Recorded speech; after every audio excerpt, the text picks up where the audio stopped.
Imagine being mocked, totally rejected, and told that your life's work looks like an unfinished sketch. Now, try to imagine that exact same work selling for $250 million. Well, that's the wild story of the Impressionist art movement. So let's just start with a number. $259 million. That's the price tag for a single Impressionist painting, a piece of art that at one point was considered practically worthless. So that begs a huge question, right? How in the world did we get here? How does an art style that was born from pure rebellion and literally laughed at by the critics become the absolute gold standard of the art market? That's what we're going to unpack today. Okay, so our story kicks off in 19th century Paris. The whole city is just buzzing with change, and in all these little cafes and art studios, a small group of artists is about to launch a rebellion that's going to change art for good. See, back then, the art world was a pretty lockdown system. You had the Academy of Fine Arts, and they set all the rules. Art had to be about grand historical scenes, perfectly posed portraits, with this super polished, almost photographic finish. If you didn't play by their rules, you didn't get your work shown at the salon, which was everything. But a group of painters, guys like Monet, Degas, and Renoir, they wanted to paint modern life as they actually saw it. And frankly, they'd had enough. And you know what's crazy? Their whole revolution was like a flash of lightning. In the 1860s, they started experimenting with these new techniques. By 1874, they put on their very own exhibition, a huge challenge to the salon. But just 12 years later, after their 8th and final show, the main movement was pretty much over.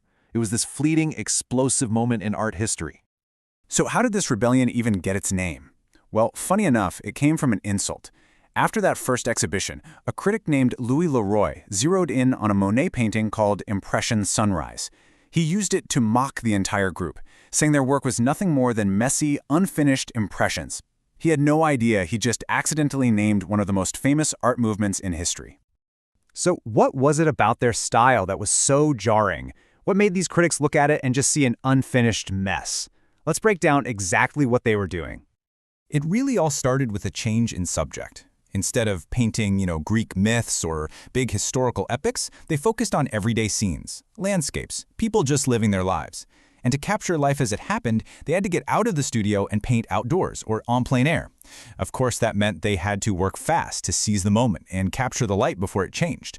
And to do that, they needed smaller, more portable canvases. It was this whole chain reaction where every choice they made served one single goal: capturing a fleeting impression of reality.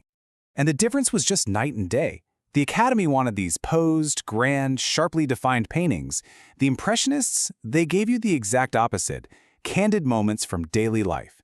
They weren't trying to create a perfect replica of a scene, but to capture the feeling of it, using visible brushstrokes and a totally radical focus on light. And this idea of painting on plein air, outdoors, was absolutely central to everything they did. It was a huge deal, and it was only possible because of new inventions like pre-mixed paint that came in tubes. So instead of being stuck in a studio, artists could finally go out and capture the changing effects of sunlight on a landscape, which led to a much more spontaneous, vibrant style of painting. So to get that sense of a brief, captured moment, they used these short, thick brushstrokes that just kind of hinted at shapes. They became obsessed with light, even using color, like blues and purples, in their shadows instead of the traditional black. And it's probably no coincidence this was all happening right as snapshot photography was coming into its own. They were both obsessed with freezing a single, candid instant in time. Okay, so we've got a radical new way of painting.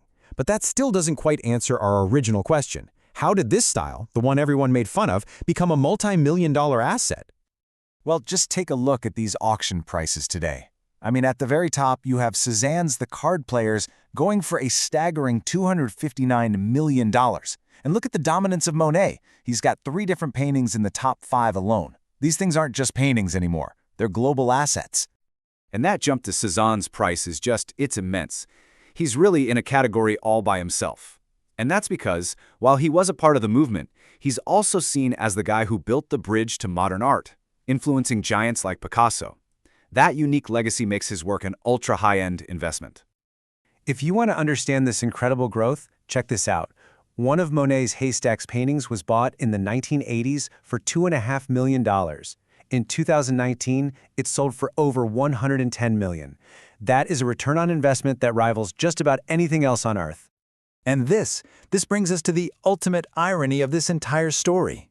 Paul Cézanne, One of the artists who got the most vicious, hateful criticism back in the 1870s is the creator of the most expensive Impressionist painting ever sold. You can't write a better ending than that. It is the ultimate historical vindication. So, what's the big picture here? It's a story of complete transformation. You have this small group of rejected Parisian artists who decided to paint the world in a totally different way. They changed art forever by focusing on light, on color, and on these fleeting moments of modern life. And in the end, their radical vision became one of the most beloved and, yes, financially valuable art forms on the entire planet.